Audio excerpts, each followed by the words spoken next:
Jaya TV காலைமலர் நேயர்களுக்கு வணக்கம். நாம் அஷ்டாங்க யோகத்திலே யமங்கள் என்றால் என்ன என்பதை பார்த்தோம். எந்தெந்த நிலைகளில் யமங்களை கடைப்பிடிக்க முடியாது என்பதை பார்த்து கொண்டிருக்கிறோம். ஜாதி, அதாவது செய்யும் வேலையினால் பண்ண முடியாமல் போகலாம்.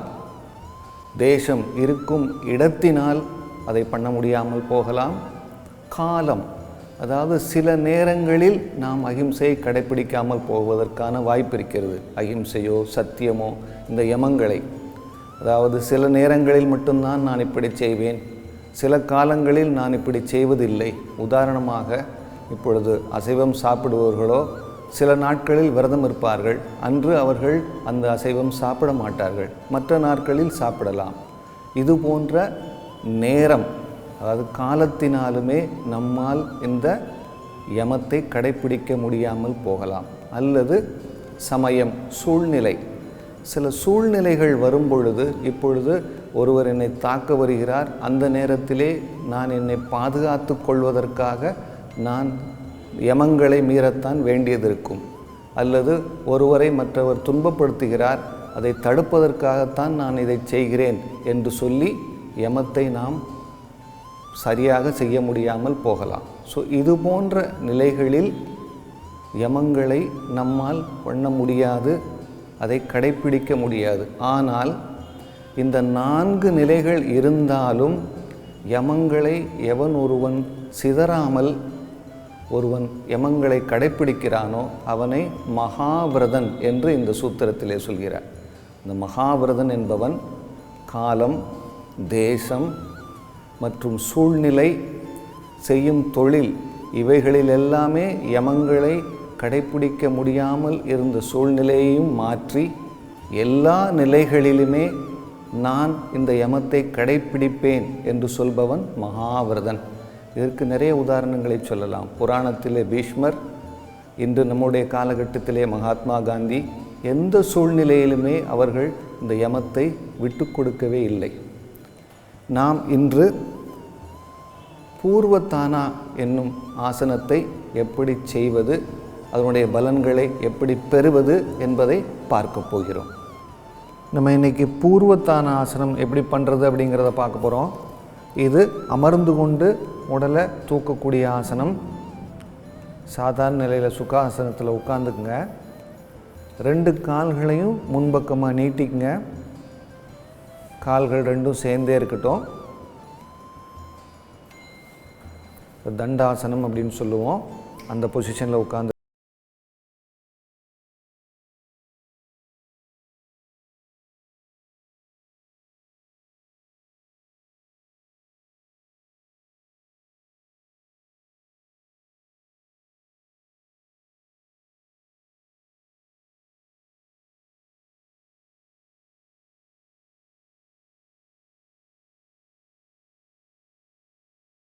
உள்ளே எடுத்துக்கிட்டே உடலையும் இடுப்பையும் மேலே தூக்குங்க. பாதம் தரையை தொடட்டும். கழுத்தை பின்பக்கமாக கொண்டு போங்க. இது பூர்வத்தானா ஆசனம். ஏன்னா இந்த எஃபெக்ட்டுக்கு பேரே பூர்வத்தானா. இந்த ஸ்பைன் பின்பக்கமாக நல்லா வளைகிறது. இப்போ மூச்சை வெளியே விட்டுக்கிட்டே மெதுவாக உடலையும் இடுப்பையும் கீழே கொண்டு வந்துடுங்க. இதே இது இன்னொரு முறை பார்க்கலாம். கால்கள் நீட்டிய நிலையில் கைகள் 2யும் பின்பக்கமாக கொண்டு போய் உள்ளங்கையை கீழே தரையில் வைக்கிறோம். விரல்கள் உடலை பார்த்த மாதிரி அந்த டைரெக்ஷனில் வச்சுருக்கோம்.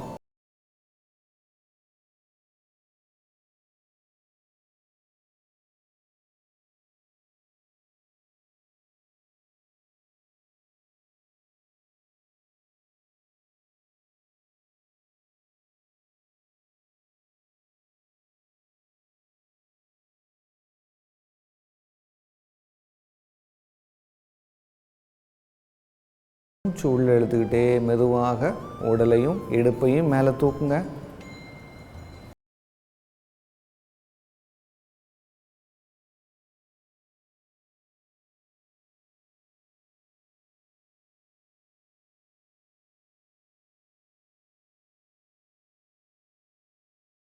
வேறால இந்த ஆசனம் இடுப்பு பகுதியிலையோ அல்லது கால்களையோ ஸ்டிஃப்னஸ் இருந்தால் இந்த மாதிரி கிளாசிக்கலாக பண்ண முடியாது. அவங்க எப்படி பண்ணலான்னா கால்களை சிறிது அகட்டி வச்சு பண்ணலாம். கால்கள் ரெண்டையும் அகட்டிக்குங்க. இது கொஞ்சம் சுலபமாக இருக்கும். கைகள் ரெண்டையும் பின்பக்கமாக எடுத்துகிட்டு போய் உள்ள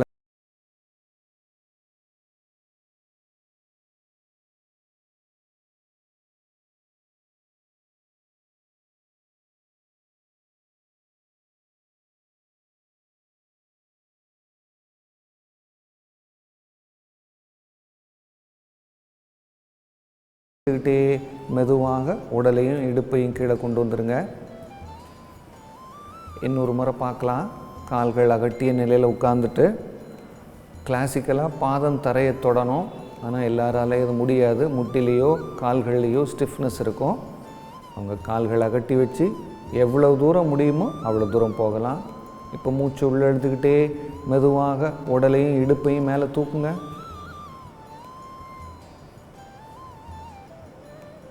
கால்கள் தரையை தொடலைனாலும் பரவாயில்ல, எவ்வளோ முடியுமோ அவ்வளோ தூரம் போனால் போகிறோம். இப்போ மூச்சை உள்ளே எடுத்துக்கிட்டே வெளியே விட்டே மெதுவாக கீழே வாங்க.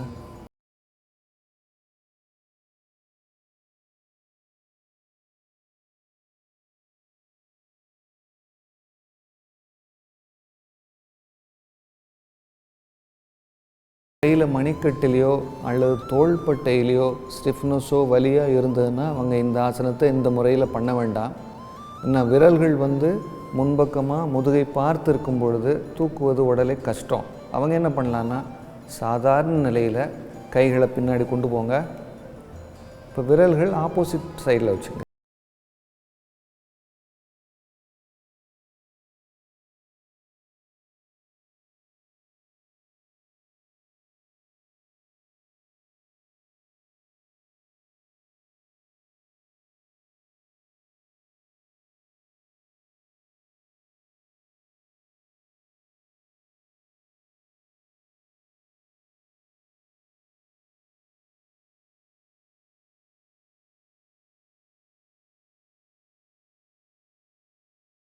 எதிர்பக்கமாக வச்சுருக்கோம். அதாவது விரல்கள் உடலை நோக்கி இல்லாமல் அதற்கு ஆப்போசிட் சைடில் இருக்குது.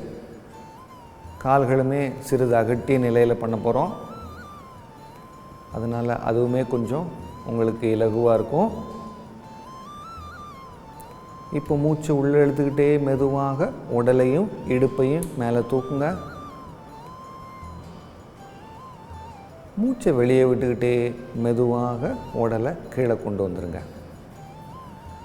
சில பேருக்கு கால்களை நீட்டி வைக்கக்கூட முடியாது. அவங்க மேலே போகும்போது கால்களை சிறிது மடக்கி கூட இதை பண்ணலாம். கைகள் இதே பொசிஷனில் வச்சுக்கோங்க. இப்போ மூச்சு உள்ளே எடுத்துக்கிட்டே உடலையும் இடுப்பையும் தூக்குங்க. கால்களை நேராக வைக்க வேண்டாம், லேசாக முட்டியில் மடிச்சிக்கலாம். கொஞ்சம் இலகுவாக இருக்கும் இது.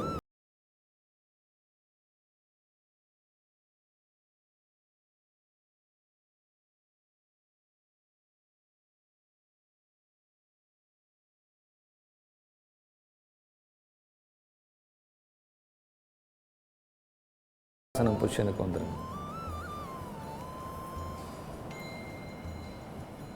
நம்ம இன்றைக்கி பூர்வத்தான ஆசனம் எப்படி பண்ணுறது அப்படிங்கிறத பார்த்தோம்.